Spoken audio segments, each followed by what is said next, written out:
nesse clima maravilhoso, dou boas-vindas a vocês no nosso novo vídeo do canal Praticamente Inofensivos. Eu sou o Eric Batalha e estou aqui com Massivaldo Lira e com Rodrigo Bandeira. E Massivaldo, sobre o que a gente vai falar hoje, cara? Tá mais calmo? Tá bem? A gente vai falar... Bom, finalmente a gente vai falar sobre games, né? Finalmente. Agora que a gente já falou de determinados assuntos, né? Quadrinhos, cinema, música, vamos falar sobre games. E aí a gente começou a pensar o que a gente vai falar, né? E aí o Batalha deu a ideia de, bora aproveitar o relançamento do Exato, Super Nintendo. Ele está sendo lançado, uma versão mini, né? Enfim, com alguns jogos na memória, os grandes clássicos da Nintendo na memória, né? Pra copiar o que a SEGA fez com o Mega Drive, né? Porque... enfim... Muito bem. Eu estou sentindo uma treta! Então a gente pensou, vamos falar sobre aquelas grandes franquias da década de 90, que são franquias de jogos com os quais a gente cresceu, né? A gente tem uma diferença de idade aqui de uns 30 anos, mas, enfim, eu também vivi a década de 90, assim, mesmo que seja dos anos 2000, eu vivi a década de 90. Pois é, então é justamente isso, né? Grandes franquias dos games. Grandes franquias dos games. Então né? pronto, vamos lá. Vamos lá. Bom, o fato é o seguinte, eu tive um Mega Drive, então eu conheço bastante do Mega Drive e principalmente o seu mascote, né, o principal personagem, que é o Sonic.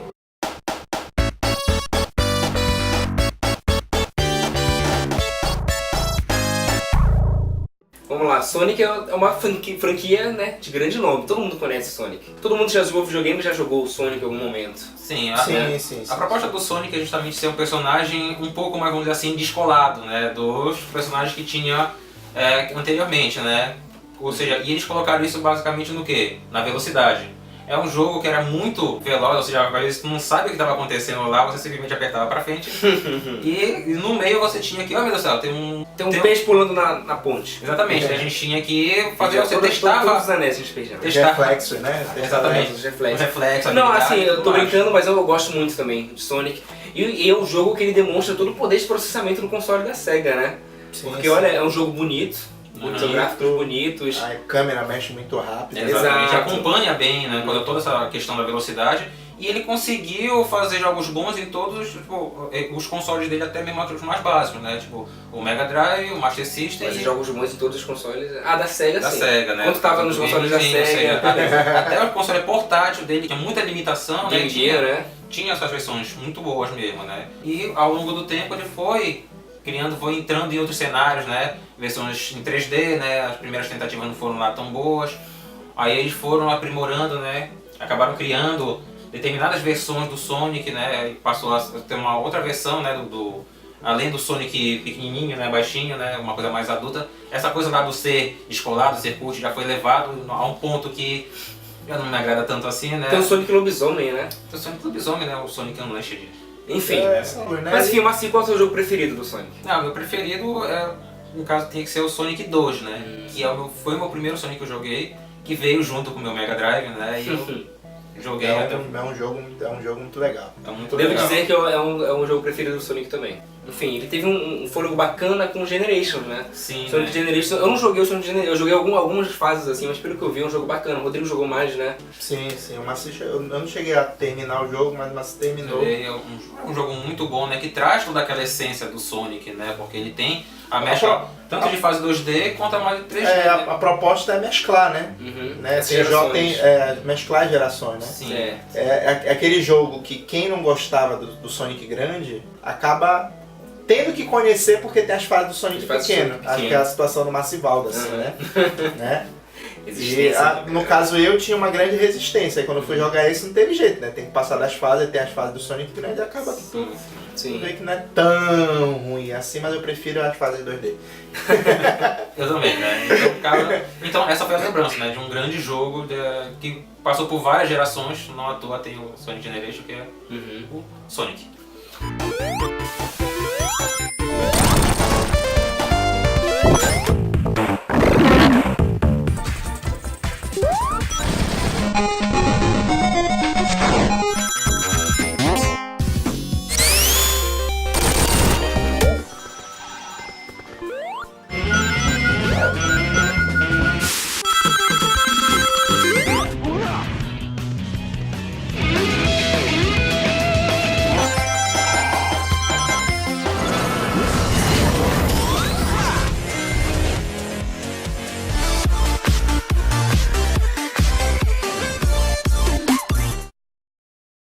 E tu, Rodrigo?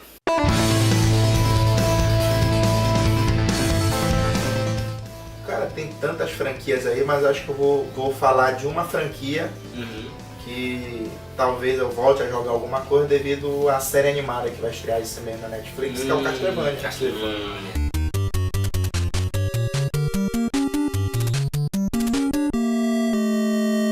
Sim. Eu jogo Castlevania desde o Nintendo 8-bit. E é um jogo extremamente desafiador, pelo grau de dificuldade. É difícil. É um jogo Inclusive, se você difícil. procurar no canal, a gente fez um vídeo sobre Castlevania. O Rodrigo teve essa ideia de falar sobre toda a saga, que é a saga Castlevania. Foi criada e desenvolvida pela Konami, cujo seu primeiro jogo foi lançado, como dito anteriormente, em 1986. Até hoje. Isso, né? Que é a arma principal deles, que não é um chicote simples, tem uma coisa meio, sei lá... É um chicote abençoado. Abençoado, Deram uma batizada no chicote pra ele mais ficar um mais... detalhe da saga. Aquele filme da década de 80 deu Deu a a louca louca nos monstros. Deu a louca nos monstros. Deixa até o bicho aquático lá.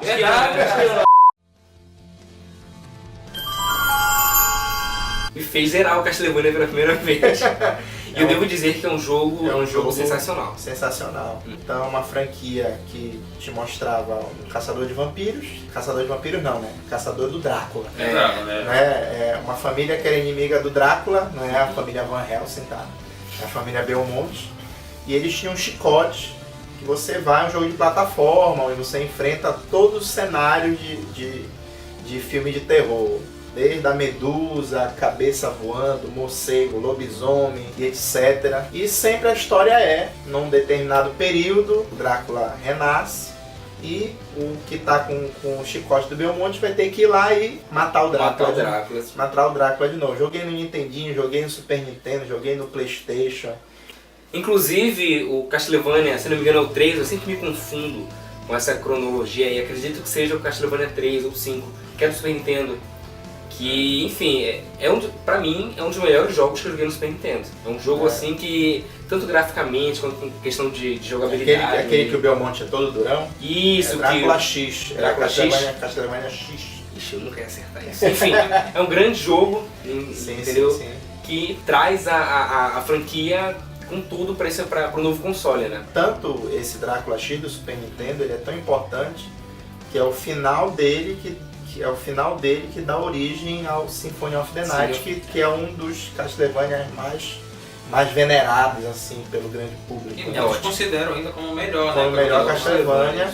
E que nesse jogo você não tem o Belmonte como personagem central. Sim. E sim o filho do Drácula, que é Alucard. Isso. Né? Se você curte os anagramas, fique ligado. Caramba! Sim.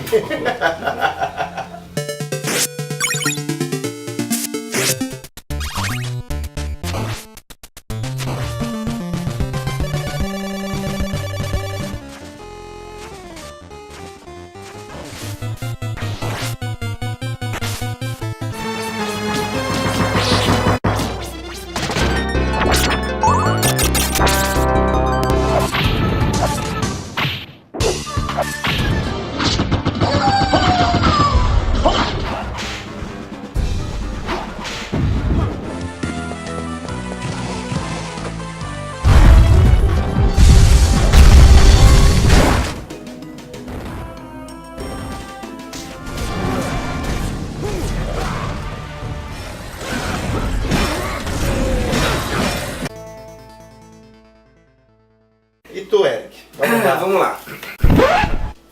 Peraí, eu não tava pensando em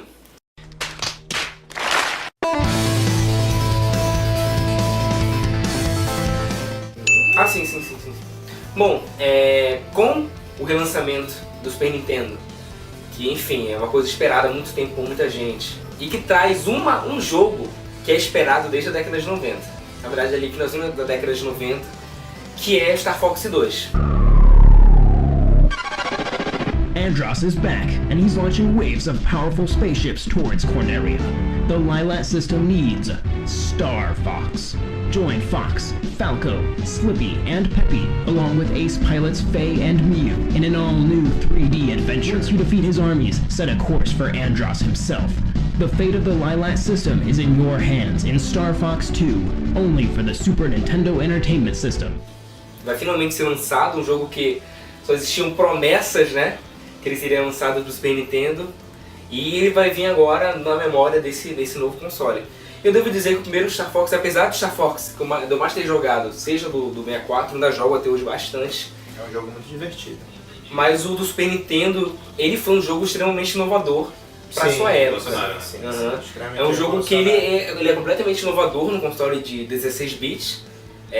Enfim, ele teve inclusive que ele veio com um chip, né? O chip sim, a fita vem com um chip para poder processar. Exatamente, o chip extra, né? Processar o gráfico dele. E, enfim, ele fez escola, né? Um jogo que fez escola, revolucionou os jogos de nave, né? Com certeza. Aquele estilo de nave 2D que ela vem pelo lado, assim, atirando e tal. Não, e ele é um jogo de nave em terceira pessoa. Em terceira pessoa também. Que diferencia dos simuladores, né, do PC naquele momento. Sim. Enfim, é um jogo que o 2 era muito esperado.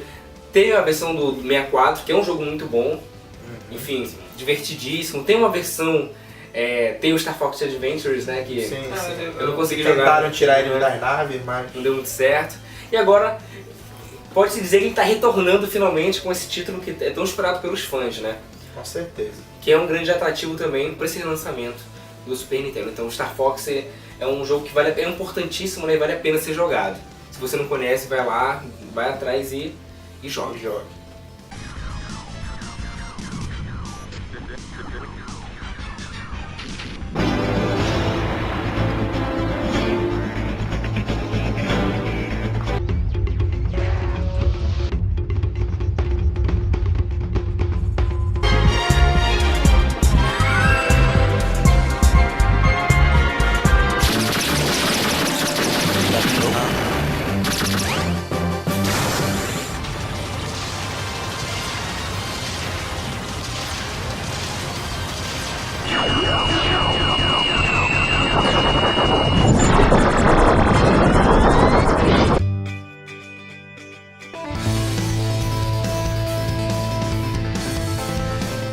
Bom, um ponto com relação, já que a gente falou sobre esse mini Super Nintendo, né, que vem agora, um ponto polêmico era justamente que algumas versões vinham, mas outras versões não vinham com o Top Gear. Top Gear, Que, sim. cara, tu ouve a Grande música... trilha sonora.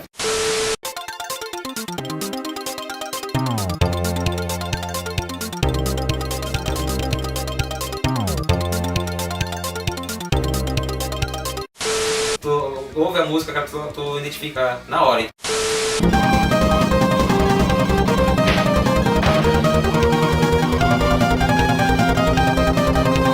Muito antes da febre do Need for Speed e tudo mais, nós tivemos a febre no caso do Top Gear, né? Toda locadora que nós tínhamos, né? Que nós íamos, tinha Super Nintendo, tinha, entre vários jogos que tinham lá, o pessoal ia jogar, tinha sempre uma das versões do Top Gear, né? Com certeza. Top Gear 1, Top Gear 2, que eu não joguei tanto, e o Top Gear 3000. 3000, né? O 3 já foi pouco, porque as pistas eram em planetas, né? Cada um em um planeta.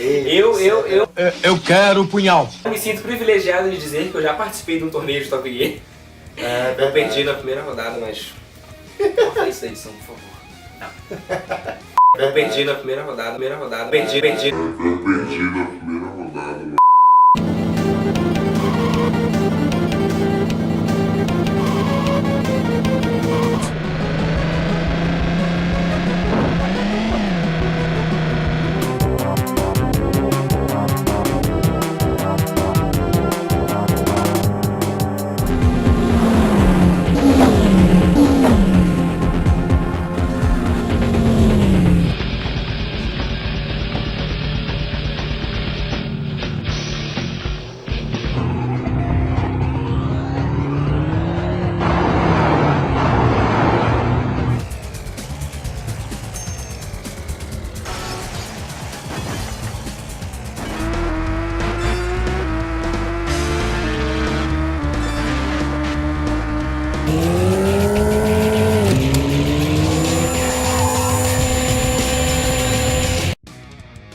assim, teve outra franquia que, enfim, ela voltou agora no Nintendo Switch. Saúde!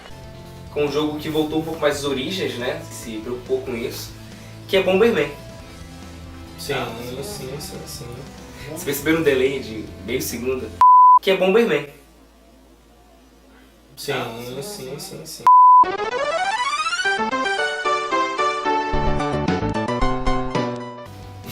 não sabia que tinha versão nova, né? Pois é, essa é uma versão nova pro Switch que foi lançada junto com o novo Zelda, né? Que a galera tá gostando bastante, com um multiplayer bem interessante, que, enfim, também tá fazendo a galera comprar o console. Mas falando do Bomberman no Super Nintendo, que foi um jogo que eu mais joguei, eu joguei bastante o 3, né? Bomberman 3. É um jogo que é simples, né? É uma proposta muito simples, assim, com um cenário estático, né? Sim. No máximo 4 personagens no multiplayer, onde você tem que explodir bombas de forma estratégica para conseguir chegar ao seu objetivo. Matar os outros e não morrer. Matar os outros e não morrer e alcançar um portal para poder passar para o próximo nível. Enfim, é um jogo simples desse que rendia tardes e tardes. Ou seja, muito antes de Rainbow Six, muito antes de CS, que nós tínhamos o Bomberman. Que era a mesma escolha. Nós andamos por um cenário, tínhamos que matar os outros e sobreviver. O último que sobrevive ganha. Então, revolucionário. Exatamente. O sonho era ter o detonador, né? Tu deixa a bomba, só explode quando tu quer. E a bomba ouro? Quantas recordações, né? Quanta raiva que eu passei jogando esse jogo. Mas justamente isso, era um excelente jogo justamente para multiplayer. O modo de era muito bom, mas o melhor é jogar com os amigos. Com certeza.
Primeiro jogo do Zelda do Nintendinho, jogaço.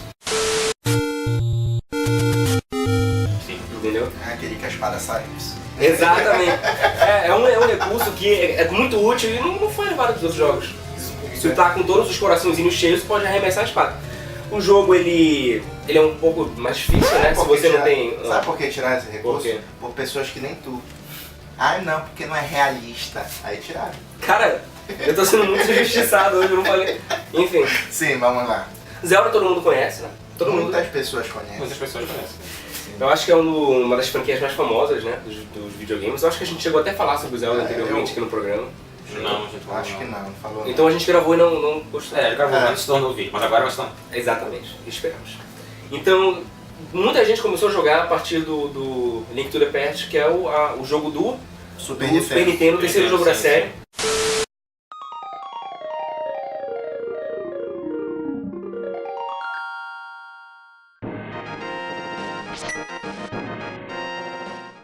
Certo? Mas antes disso, tiveram dois jogos do Nintendinho. O The Legend of Zelda, que é o que eu tô jogando. O original, né? Exatamente, o Zelda 2 e o Link's Awakening.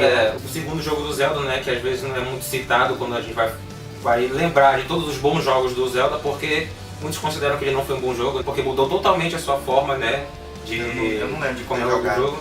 O fato é que ele deixou o Zelda original era aquela visão aérea, né?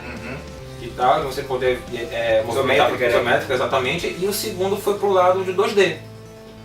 no estilo Mario, Sonic e tal, de pular espadada, e ele meio que tentou dar uma história um pouco maior, inserindo diálogos o tempo todo, né? Então toda hora você está numa cidade, tem que ficar conversando com uma pessoa, conversando com outra pessoa, aí às vezes você quer uma ação, mas no caso ele prendeu numa característica, ele mudou totalmente a característica dele, né?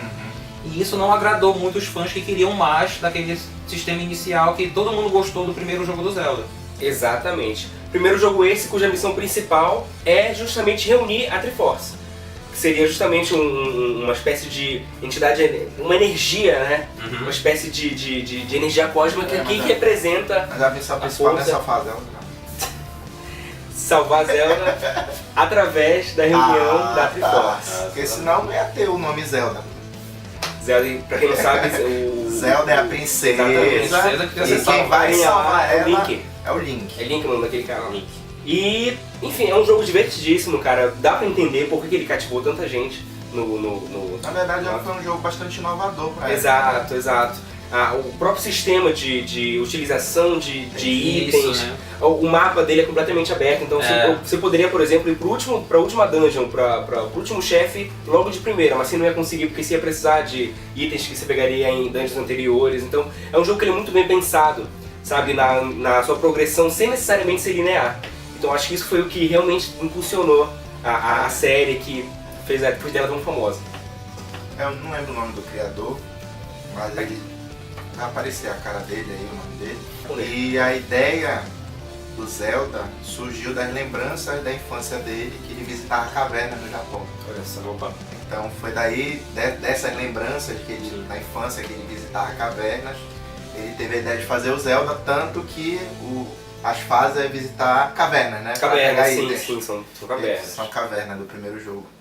E eu joguei mais, o Zelda que eu mais joguei foi o Zelda do Super Nintendo, que é o Link of the Past, né? Que foi um jogo bastante cativante, eu tenho toda uma relação com ele, porque foi o primeiro jogo que eu comprei com meu dinheiro suado, eu já estava trabalhando na época, fui juntando... Falando em só. Juntando dinheirinho, fui lá, comprei. Na época que o jogo vinha com uma caixa, né, com um manual todo em português, foi um negócio bastante legal. E acho que foi um dos jogos que eu mais joguei, que eu acho que até hoje, se eu jogar, eu lembro todos os mapas de cabeça. Foi o primeiro jogo que eu zerei. Na minha vida. Era uma época que nós jogávamos os jogos várias vezes, né? Porque a gente era um pouco limitado, né, nosso acesso aos jogos, então a gente acabava aprendendo de como jogar de uma maneira mais efetiva, né? Determinados jogos. Então a gente suava, a gente penava pra zerar a primeira vez, mas depois a gente ia numa segunda vez, ia ficando um pouco mais fácil, e depois de várias tentativas a gente já conseguia pegar ou zerar numa tarde só. E se não tivesse outro jogo, a gente inventava os desafios. Exatamente, né? Por exemplo, o Zelda, quando tu zera, aparece quantas vezes tu morreu. Né? No teu save, quando tu abre lá, tá lá quantas vezes tu morreu pra zerar.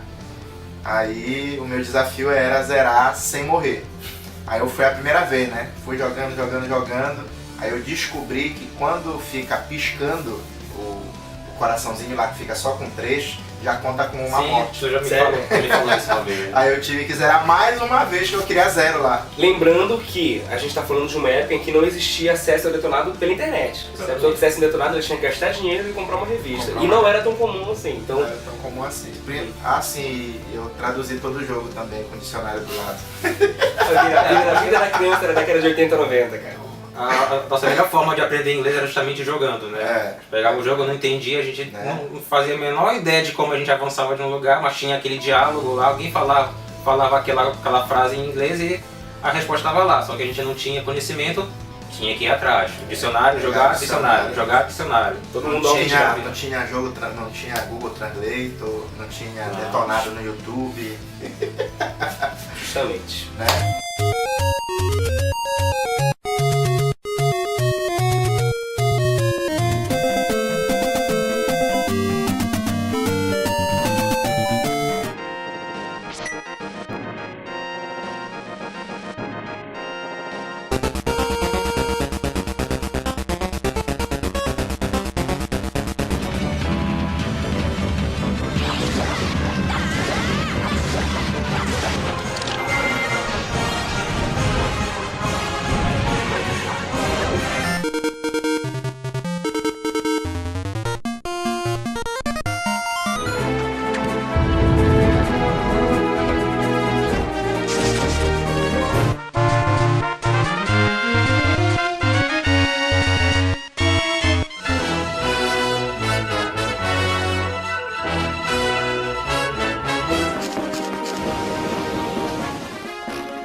O que você tá jogando? É outro jogo que começou na época do Nintendinho e se tornou, e o mais famoso dele, não sei se é o mais famoso, né, mas se popularizou mais ainda no Super Nintendo, que foi os jogos do Metroid. E o interessante do Metroid é que justamente os 3 primeiros jogos dele foram em 3 plataformas diferentes da Nintendo, né? Verdade. O primeiro jogo, Metroid, é do Nintendinho, Nintendo 8-bit. O Metroid 2 é do Game Boy, né? E o terceiro Metroid, que ganhou o nome de Super Metroid, foi do Super Nintendo. Então, foi o que eu mais joguei. Eu também. E é considerado por muitos. Na verdade foi o único foi o último que eu zerei. Daí pra frente faz tempo que eu não jogo Metroid. É considerado por muitos como o melhor jogo do Super Nintendo, né? Que justamente traz aquela ideia também maior de uma exploração de um local onde você tem que revisitar o mesmo local várias vezes. Que tem até a mesma ideia do Zelda, né? Que encontrei um castelo, mas eu não tenho ainda a ferramenta para entrar lá. Então eu tenho que procurar outro lugar para conseguir essa ferramenta, a arma, aí volta para lá para conseguir avançar um pouco mais. No Metroid seria mais ou menos assim, né? Você tem uma determinada parte que você precisa de uma bomba especial, ou então você tem que se transformar de uma forma que pode passar por uma brecha. Então tem que ir e voltar até conseguir atingir seus objetivos, né? E o interessante do Metroid é que o jogador ele se encontra de fato num ambiente completamente hostil, né? Sim, sim. Você tá ali sozinho, tu sente essa solidão do personagem principal, né? E ser diferente do Zelda de repente, onde é uma coisa muito mais fantástica, muito mais lúdica, no Metroid é aquela ficção científica hard pura, assim, sabe? Desde a trilha sonora. Exato. A trilha sonora é uma coisa bem simples mesmo, bem discreta, né? Que você tem ideia desse uma parada meio tenebrosa. Sim. Quando criança eu sentia um pouco de medo jogando, quando eu jogava, porque... Eu lembro que a primeira coisa que me impressionou no Super Metroid é quando tu coloca o jogo, né? Ele pega, aí aparece os letreiros e tem uma parte que tem uma fala, que não era comum. É verdade. Ainda no 16 bits, né? No 16 bits, assim, tinha uma parte que o cara falava, aí eu disse, esse jogo é doido.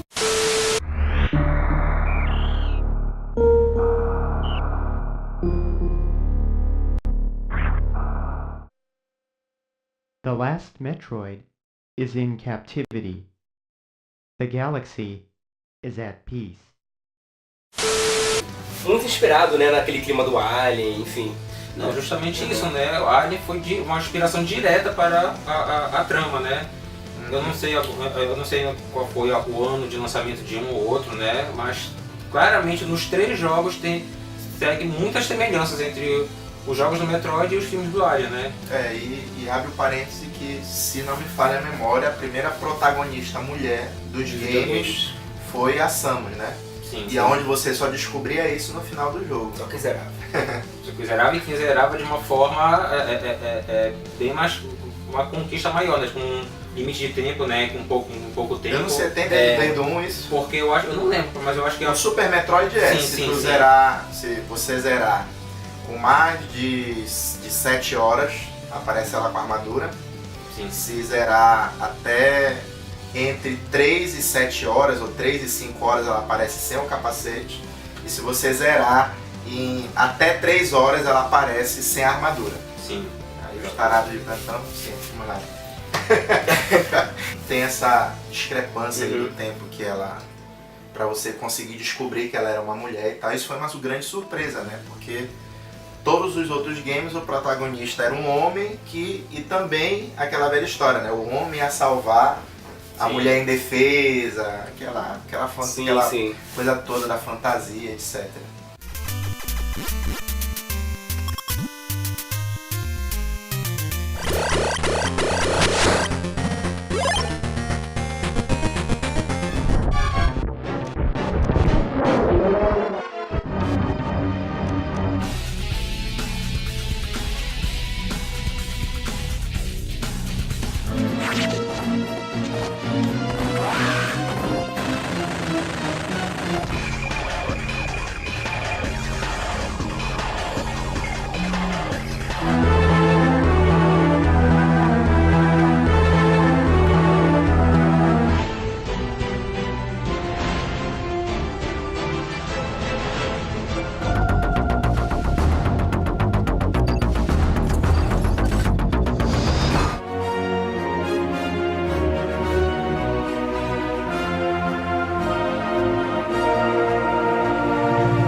E se você gostou das curiosidades que nós trouxemos hoje aqui, você já sabe, clica aí no botão de curtir, te inscreve no canal, deixa o teu comentário aí, mostra esse vídeo pra alguém, que a gente tá aqui quase toda semana, ou todo mês, ou todo semestre. E outra coisa, assista o vídeo até o final. É importante. É importante. Se bem que a gente tá falando isso no final, se a pessoa tá escutando isso é porque ela assistiu, parabéns! Você se destaca. Falou, obrigado. Até a próxima.